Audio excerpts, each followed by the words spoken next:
السلام علیکم، آپ دیکھ رہے ہیں اردو گھر HD۔ آج کی ویڈیو براعظم افریقہ کے ملک سینیگال کے بارے میں ہے، جو اپنے نو آبادیاتی فن تعمیر، موسیقی اور اپنے عجیب و غریب کلچر کے حوالے سے جانا جاتا ہے۔ اس کا شمار افریقہ کے مقبول اور محفوظ ممالک میں ہوتا ہے۔ اس ویڈیو میں ہم آپ کو سینیگال کی سیر کروائیں گے اور بہت ساری معلوماتی باتیں بتائیں گے۔ ویڈیو شروع کرنے سے پہلے نئے آنے والے دوستوں کو اردو گھر میں خوش آمدید۔ اگر آپ نے ابھی تک ہمارا یوٹیوب چینل سبسکرائب نہیں کیا تو اس کو سبسکرائب کر لیں تاکہ آپ کو ہر نئی آنے والی ویڈیو کا نوٹیفیکیشن بر وقت ملتا رہے۔ فرانس کے زیر قبضہ رہنے والا سینیگال براعظم افریقہ کے مغرب میں واقع ایک اسلامی ملک ہے۔ اس کا پورا نام جمہوریہ سینیگال ہے۔ سینیگال کے شمال اور مشرق میں دریائے سینیگال واقع ہے۔ اس کے مشرق میں مالی، شمال میں موریتانیہ، جنوب مشرق میں گنی، جنوب مغرب میں گنی بساؤ اور مغرب کی طرف بحر اوقیانوس ہے۔ اس کے علاوہ 300 کلومیٹر طویل ملک گیمبیا اس کے اندرونی طرف واقع ہے۔ سینیگال کا تقریباً 1/3 رقبہ صحرائے فیرلو پر مشتمل ہے۔ اس ملک کا نام دریائے سینیگال کے نام پر رکھا گیا ہے، جس کے معنی ہماری کشتی کے ہیں۔ سینیگال کا دارالحکومت ڈکار ہے، جو سینیگال کا معاشی اور سیاسی گڑھ اور ایک بندرگاہ بھی ہے۔ یہ سینیگال کے مغرب میں بحر اوقیانوس کے کنارے پر جزیرہ نما شہر ہے۔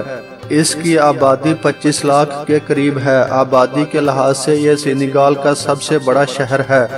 سینیگال کا رقبہ 1,96,712 مربع کلومیٹر اور آبادی 1,61,00,000 کے لگ بھگ ہے۔ آبادی کے لحاظ سے یہ 72 نمبر پر آنے والا بڑا ملک ہے۔ اس کی 44% آبادی شہروں میں رہتی ہے۔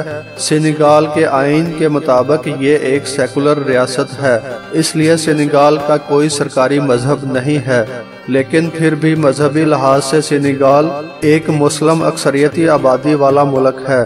اس کی 94% آبادی مسلمان، 5% عیسائی اور باقی 1% دیگر مذاہب کی پیروکار ہے۔ نسلی لحاظ سے سینیگال میں 41% وولف، 28% پولر، 15% سیریئر اور باقی 16% دیگر نسلوں کے لوگ آباد ہیں۔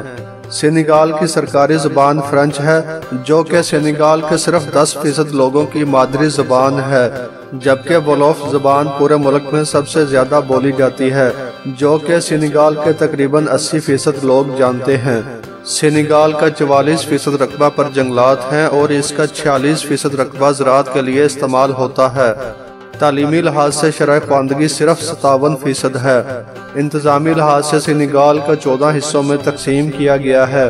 سینیگال کی کرنسی CFA فرانک ہے، جو سینیگال کے علاوہ مزید 13 ممالک کی بھی سرکاری کرنسی ہے۔ مچھلی، جواہرات، قیمتی دھاتیں، پیٹرولیم مصنوعات، نمک، سلفر، پتھر اور سیمنٹ سینیگال کی بڑی برآمدات میں سے ایک ہیں۔ سینیگال جنگلی حیات کے حوالے سے ایک بہترین ملک ہے۔ یہاں شیر، چیتا، جیگوار اور مگرمچھ وغیرہ کثرت سے پائے جاتے ہیں۔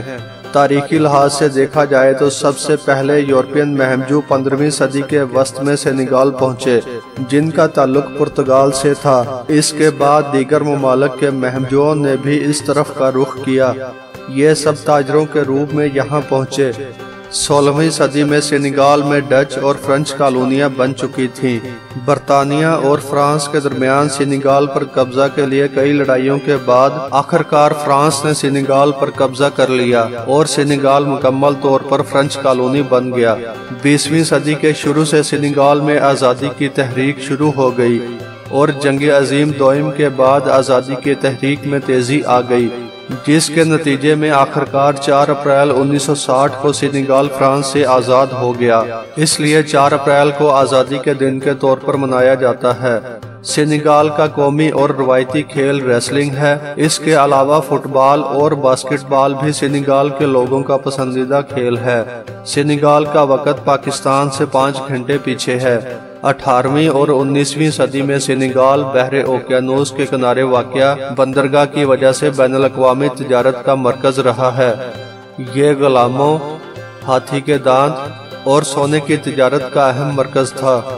سینیگال کا دارالحکومت ڈاکار سے کچھ فاصلے پر گوری نام کا جزیرہ ہے جو 15ویں سے 19ویں صدی تک غلاموں کی تجارت کا مرکز تھا۔ یہاں سے لاکھوں افریقیوں کو غلام بنا کر مختلف ملکوں میں لے جایا گیا۔ اس جزیرے کو 1978 میں عالمی ثقافتی ورثہ قرار دے دیا گیا تھا۔